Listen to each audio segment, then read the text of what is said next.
Good morning or afternoon, everyone, and thank you for joining us for today's Hangout. I'm Monique Bowman, the NSCAA Communications Manager, and today's moderator for the chat.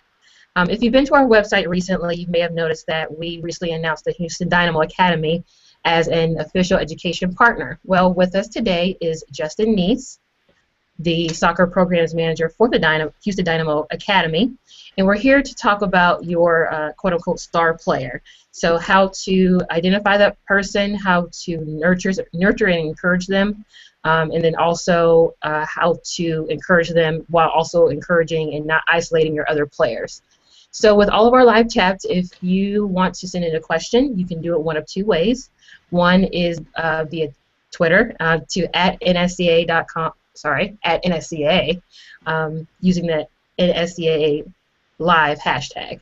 You can also email them to marketing@nscaa.com.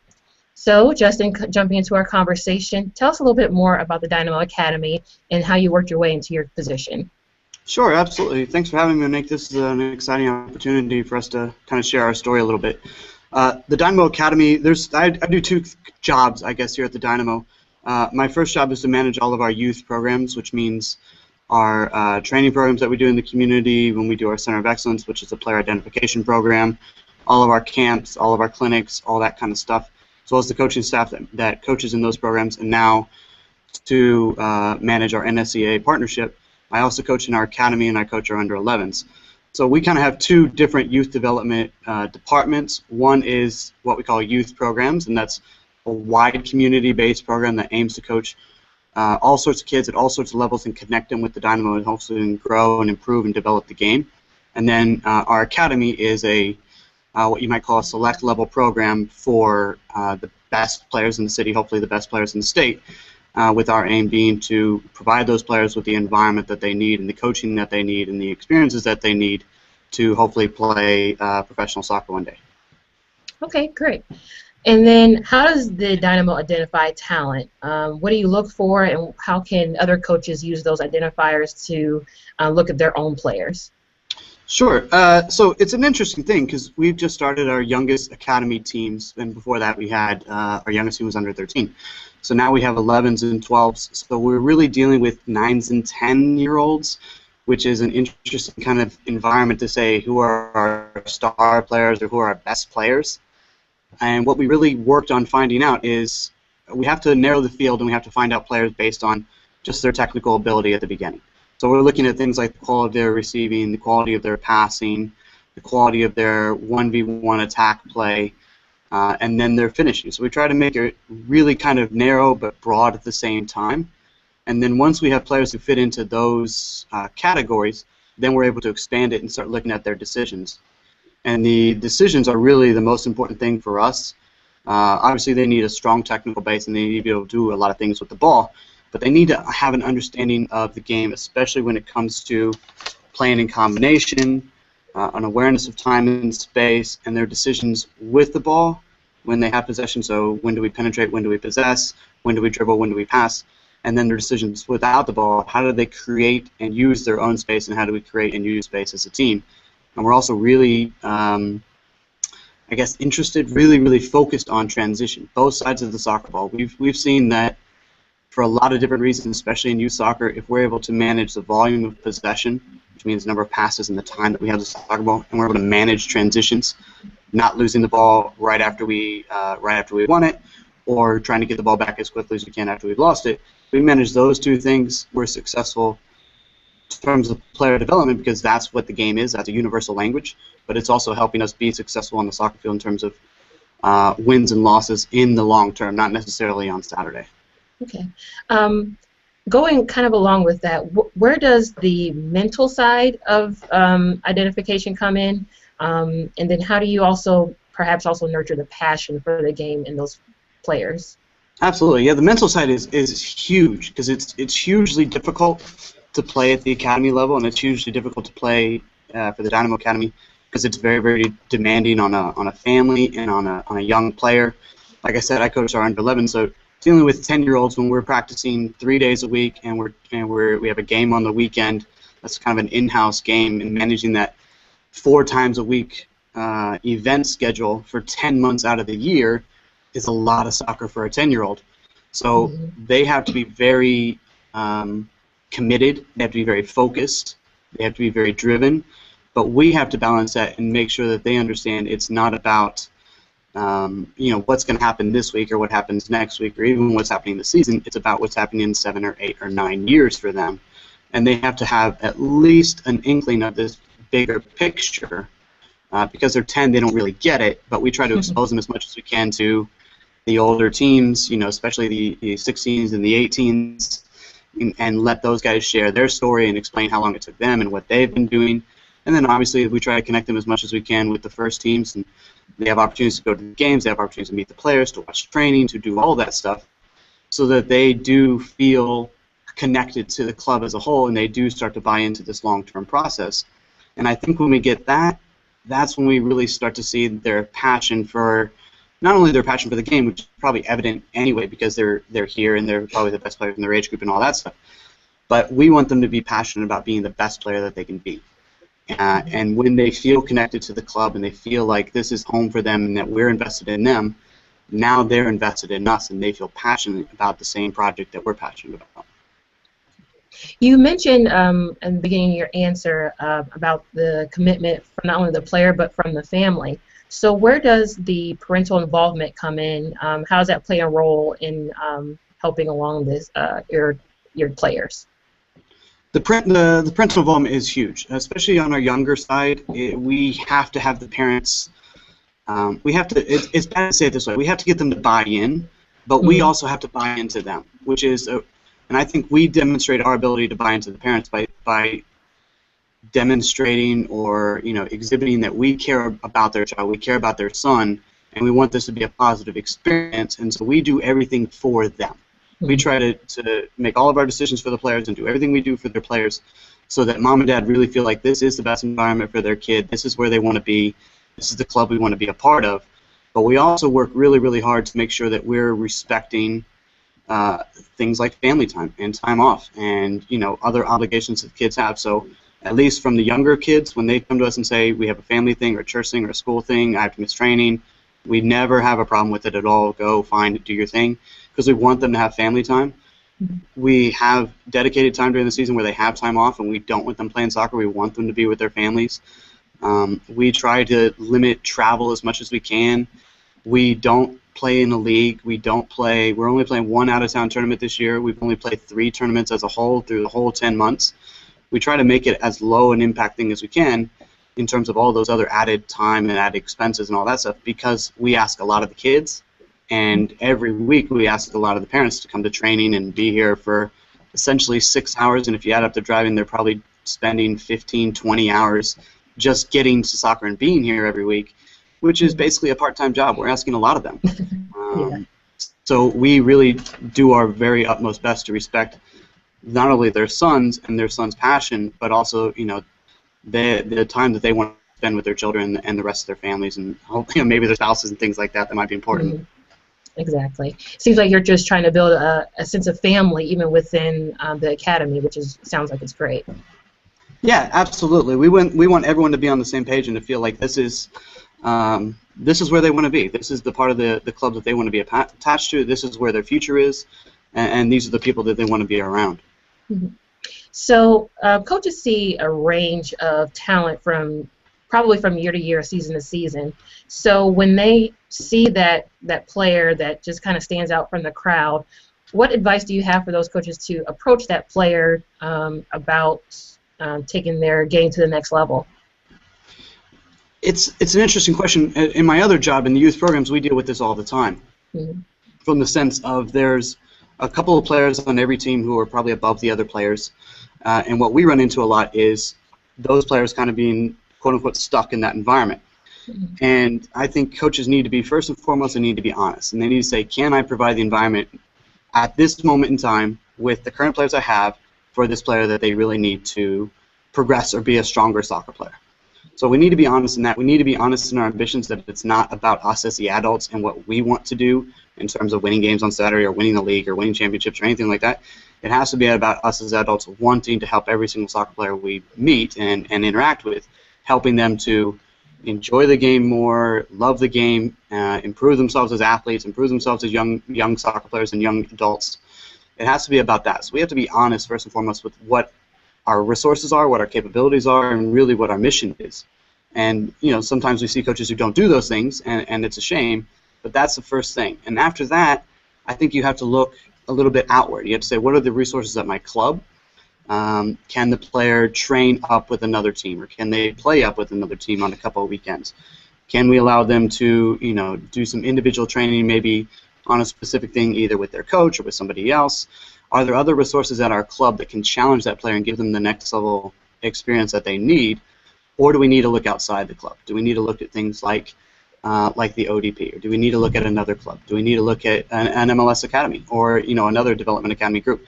Do we need to look at these kinds of environments for that player just because for whatever reason we don't have the resources at this time to do that?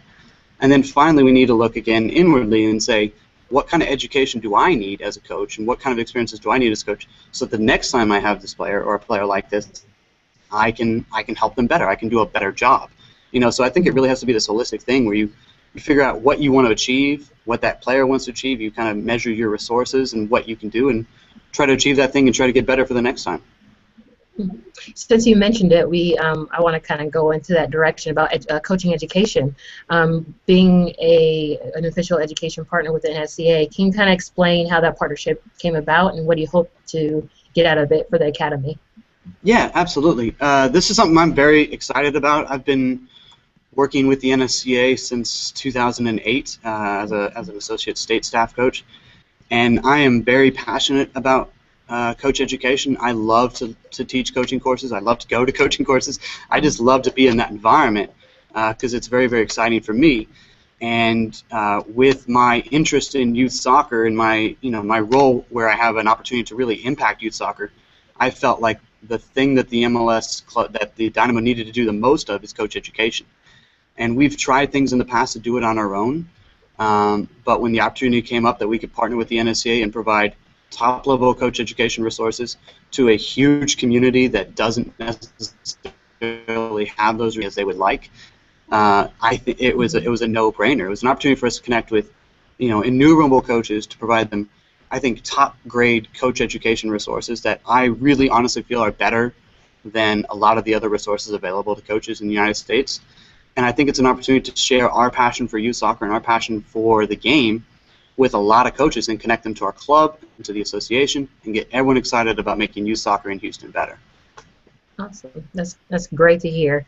On I guess a more personal type question, how has your coaching education, personally for you, combined with your experience, kind of changed either your philosophy or how you approach things? Just touch on that a little bit. Sure. Yeah. I took my first coaching course when I was maybe 19. Oh. So I've been doing this for a while. And I think you go into it as a player essentially, and you just kind of do whatever you think you should do or whatever you were taught and that kind of stuff. And then I played through college and did coaching courses, and I worked camps when I was in college, and I fell in love with this job. And then when I got out of college and I started coaching in college, the first coaching course I went to after that was the Advanced National course in Amherst. Mm-hmm. And I loved everything about that 10 days or however long I was there. The instructors there were, they were like legends. They were fantastic people. Anson was on the course. Tony Chico's on the course. Sue Ryan was my instructor, and she was tremendous. I'd never met anyone like Sue, and she was amazing. Wow. We learned things like the Advanced National with the methodologies that they teach was something I'd never seen before, and I'd never thought about it, and I'd never seen the game kind of coached in that way, and it just opened my eyes to a whole new way of doing things. It changed who I was as a soccer coach, and it was an enlivening experience, and it made me so much more passionate about what I wanted to do. And then I had some different jobs coaching in college, one of which I worked with a great friend of mine, two of which I worked with great friends of mine, and they helped me mature and understand and develop maybe a little bit more my sense and my personal style of coaching, my personal style of the game, and how I wanted to teach and things that I thought were important. And that really helped me evolve again from a little bit more of a formal academic education to a real-world education, which was a different thing. And then coming here, this was a fantastic opportunity for me to I grew up in Houston. For me to come home and to be here and to work at this great club with these great people was a huge thing. And now I'm so immersed in every single day youth soccer, and I can take it from a collegiate perspective and back it down, and I get the opportunity to see it at an elite youth development perspective and back it down to 8 and 9 and 10-year-olds, and it's a joy. It's an absolutely amazing thing, and it changes your vision in terms of what this game is about and what my role is and what my job is, and it's an incredible experience. Okay. Now getting back to nurturing the next level type player, when you have a star amongst good or average other players, how do you deal with that dynamic without isolating one or the other? That's a good question. I think you have to be really skillful as a coach. You have to be able to provide an environment on the training field that's going to speak to all those different levels. So you really need to apply that slanty line principle. Mm-hmm. And you need to be able to engage all of those kids, but you're also going to need to have some skills that you can coach that player individually, either during the training session or before or after, and give them maybe that next level of information that they really need to hear. So if you're doing, let's just say you're doing a passing game, and this player is a really good passer of the soccer ball, so you might talk to the other kids about, pointing their toe and locking their ankle and striking through the middle of the ball and all that stuff, but you need to talk to this other kid about maybe some deception in his passing, or maybe the speed of his passes and how he can change that, or maybe the texture of his passes and how he can use texture as a more tactical, as a tactical weapon rather than just passing the soccer ball. Mm-hmm. So you need to find ways that you can interact with that kid in your quote-unquote normal environment and still provide them that information that they need. And then I think you go back to the other question, really look at yourself and your club and your community and say, what other resources do I need to bring to bear for this kid for them to have the experiences that they need? Okay. Now, with you dealing with the younger kids, you mentioned 8, 9-year-olds sometimes and on up. Are there certain steps you take with an 8 or 9-year-old that you build upon? So, what are the building blocks you start at with your younger players that you move on with your younger players? Sure. So this is the other part of my job, right? In terms of managing our training programs and our camp programs and things like that. Mm-hmm. In the camp programs, it's all about excitement and passion and a preview of what the Dynamo is about. Because in the camps, unless we're doing an ability-based camp, it's residential or something like that, it's 6 to 12-year-olds. They are either new to soccer, haven't been playing that long, and they are just so pumped to be out there wearing their Dynamo jersey and with their Dynamo soccer ball that we want to keep that fire going. So we get them involved in a lot of games right away that are challenging to them, yet they can still be successful. And then we theme every day as a dribbling day or a passing day or a receiving day, a finishing day, so that they feel like they learned something, and B, they learned it with the Dynamo, and C, I want to come back and do it again with the Dynamo. When we get into our training programs, which are a little bit more advanced, and that's kind of like the next level for these kids, same ages, basically 7 to 12, boys and girls, what we really want to do is expand on that passion. And we want to build from their general base of technical and tactical ability, and like we were talking about before, we want to give them the next piece. So if they're really good on some of these technical things, if the receiving is pretty decent, their passing is pretty decent, then we want to put those things in a tactical framework and show them exactly why they want to receive in this way or why they want to pass in this direction or things like that, and why they want to dribble here and not dribble there, why we want to finish in this way and not in that way. Can we finish with this part of our body versus that part? And then when they advance beyond that, that's when we really start to talk more about small groups, and we start to talk about how the positions and the lines interact and how we can start to play more as a team. And that's really the academy kind of side of things. But when we get to the training programs, it's all about the individual kid, and the camps, it's all about individual excitement and a sense of, it's almost like ignition, right? Like the classic talent code ignition. We want them to be ignited by the game and ignited by learning so that they want to come back and do more. Awesome. Sounds like you're a very good program you have going there. Now, along with being a part of the NSCAA education process, you have 2 coaching education opportunities coming up in the Houston area. Could you tell us a little bit about them? Yeah, absolutely. We have 3. I think one just posted the other day. We have a level 4. That's Father's Day weekend. That's June 13th and 14th. And that's going to be in Richmond, Texas. Our idea, basically our whole idea with this partnership is we're going to do level 4s and below at satellite locations around Houston so that we can engage with as many coaches and clubs as we possibly can. Then we want to do level 5 and above at our training facility so that we can build a base to come to the level 5 and level 6s and up get them at our facility, again, connect them with the Dynamo and help them see the Dynamo as a resource for them and their education and their advancement. And so we hold, the floors are going to be out of town, so I have one June 13th and 14th. We have a level 6 that's going to be in September, and we're working on the details for that now. We're going to wrap that around the Houston Dynamo game against Montreal. Coaches are going to go to the game on Friday night. It's all going to be a one-package deal. Go to the game on Friday night. We're going to do the course on the Saturday and the Sunday at our training facility, in our lecture rooms, on our fields. Probably going to use our players as demonstration players. And then we want to go, and beyond that, we want to do some of the national diplomas and the advanced nationals in the next summer or two. And we want to continue doing the reading the game, which is something we started last year with a Soak City game. Ian came in and taught it, and it was fantastic. We're going to do it this year when the Dynamo play Aston Villa on July 27th. And we want to keep offering those opportunities to different coaches to come and not only see the Dynamo and see a great soccer game, but also earn a coaching qualification from the NSCAA. Awesome. I do want to mention that the level 4 that he mentioned is during our Coaching Education Weekend, which is our celebration of the profession you've chosen. See, someone's excited about it. Yay! We like that, yeah. So there's more information on our website about Coaching Education Weekend. So we're just trying to get everyone who's participating during that week, which is the 13th through the 20th, off the top of my head, to participate in the coaching education, whether it's at a course, online, however you see fit, and then share your experiences online as well. We'll have that more information on our website here soon. And then also you're teaming up with one of our Academy staffers, Neil Hull, to present at the 2014 Summer Symposium in July/August. What's an overview of that session? Yeah, I'm super excited about that. It's a huge honor for me to be at the symposium. I'm very flattered actually to have been asked. And to work with Neil again in that context is going to be really exciting.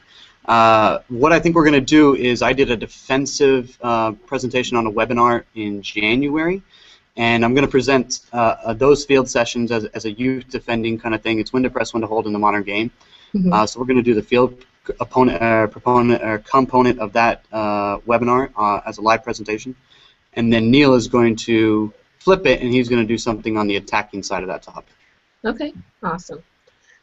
Well, I believe that's all the time we have, or all the questions we have, and all the time we have to answer questions. So, again, Justin, thank you so much for sharing your expertise with us.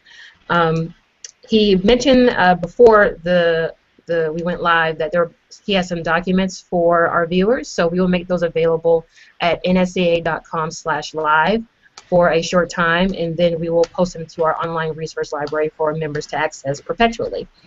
Again, just learn more information about the Dynamo courses in the Houston/Texas area, and then also just to learn about the NSCAA in general, the courses we offer, where you can start, how you can get there.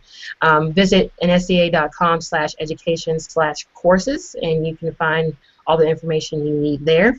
And then also following up on our conversation about our Summer Symposium, which is July 31st through August 3rd in Orlando, Florida. We have sessions and presenters. It's modeled after our convention in January, but on a more intimate scale. And then you're also able to get diplomas and certificates. So information about that is at nscaa.com/symposium. Now that's a lot, so everything will be included on nscaa.com/live, as well as a recording of this to send to your colleagues and friends. So again, Justin, thank you, and and then have a good day. Sorry. No problem. Thank you very much for having me. Thank you. Bye-bye. Bye-bye.